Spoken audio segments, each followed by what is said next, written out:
Some things in our lives cannot be balanced, but in chemistry, every chemical equation must be balanced. Hi, I'm Mark, and you're here because you have a chemistry test tomorrow.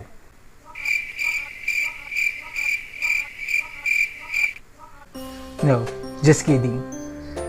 We're here to talk about balancing chemical equations. Let's get started.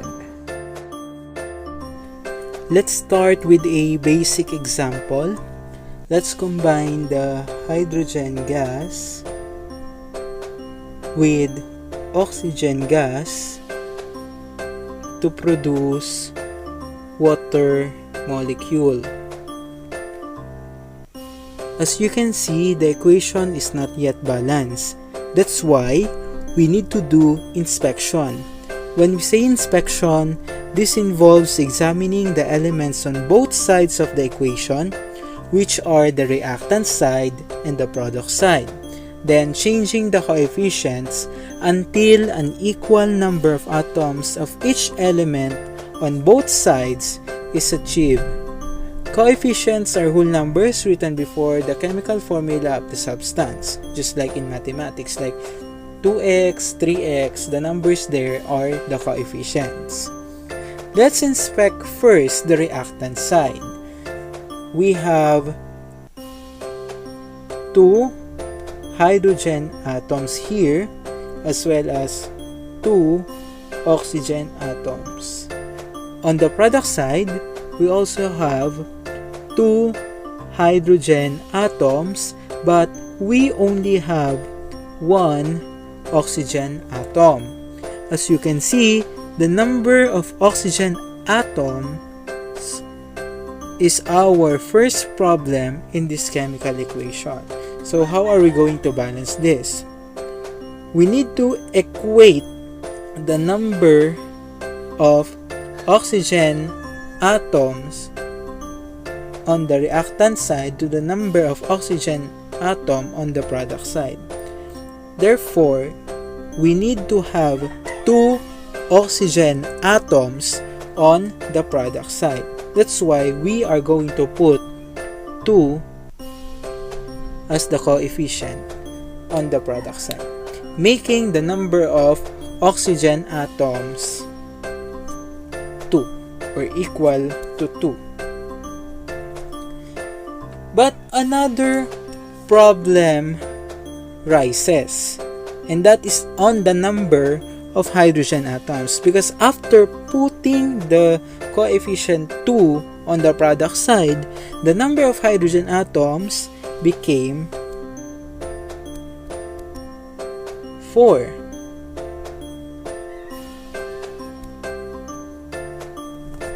Which is not equal to the number of hydrogen atoms on the reactant side.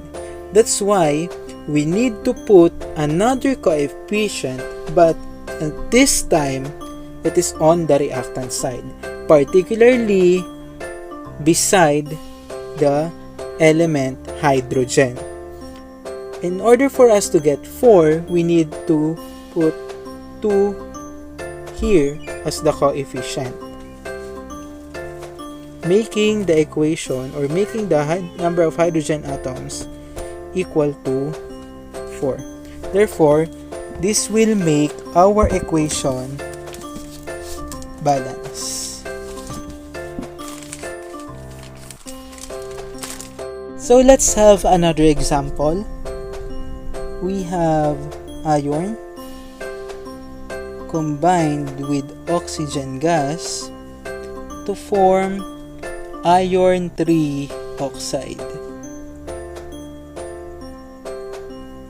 As you can see here, it is obvious that the equation or the chemical equation is not yet balanced, because if we are going to inspect both sides, the reactant side will give us 1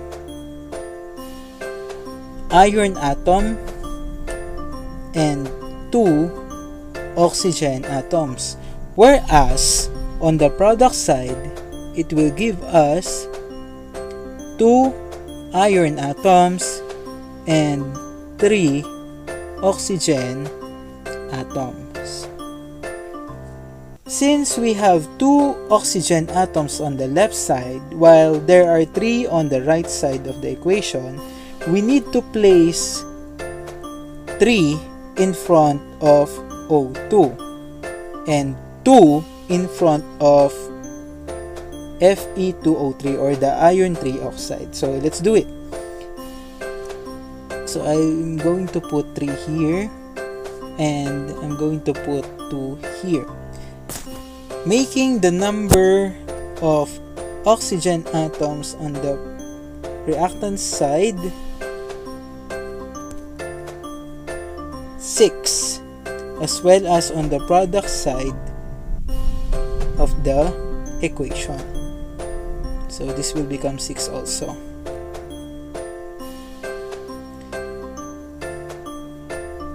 On the case of iron atoms, on the product side, we have 4 iron atoms instead of 2, since we are going to multiply the coefficient to the subscript. And in order for the equation to be balanced, we need to make the number of iron atoms on the reactant side equal to 4. That's why we need to put the coefficient 4 on this side, making the number of iron atoms equal to 4. Therefore, with this equation, we can say that it is already balanced.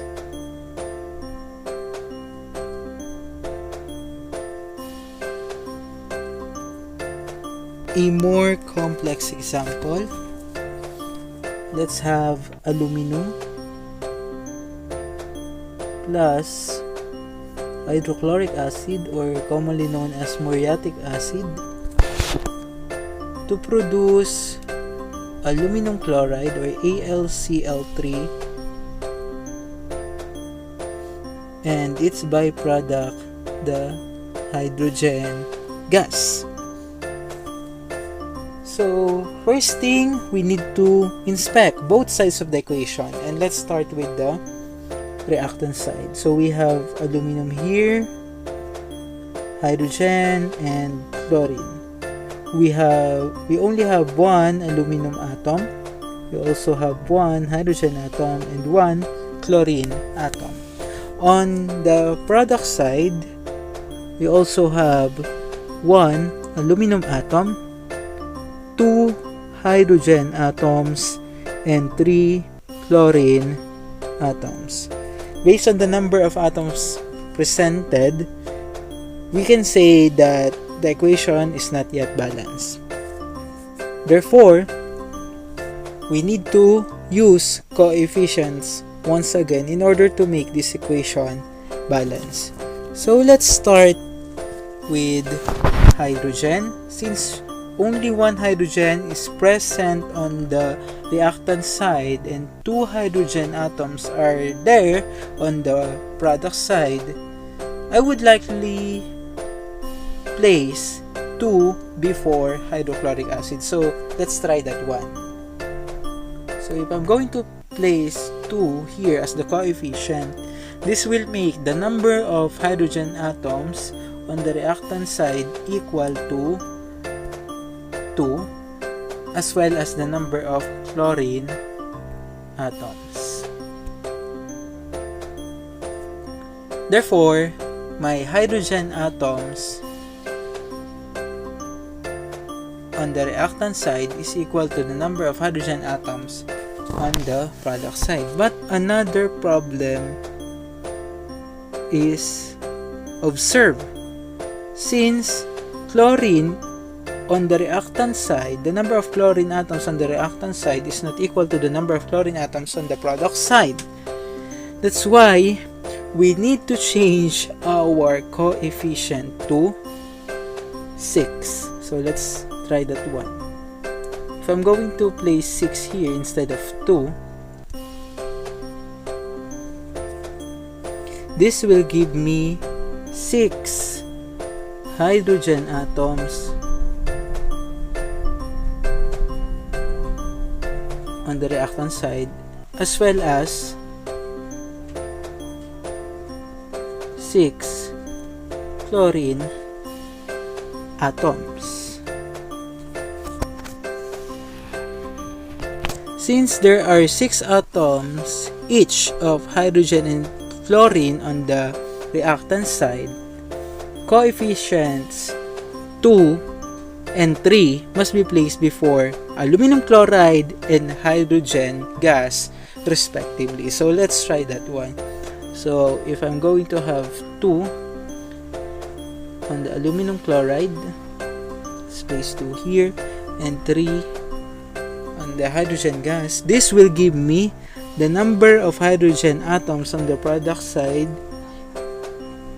equal to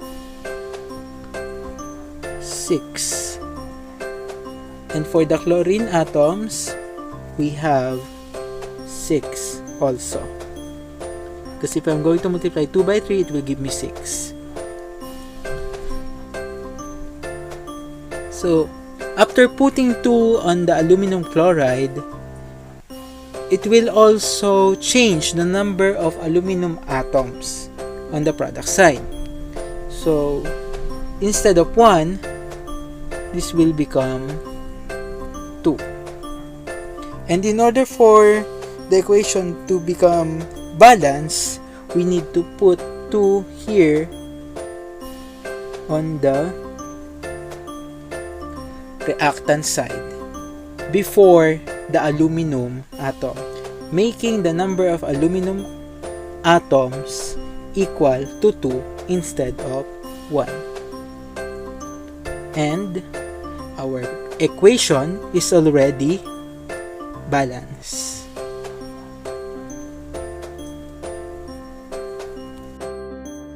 And that's all for this video. See you on our next lesson.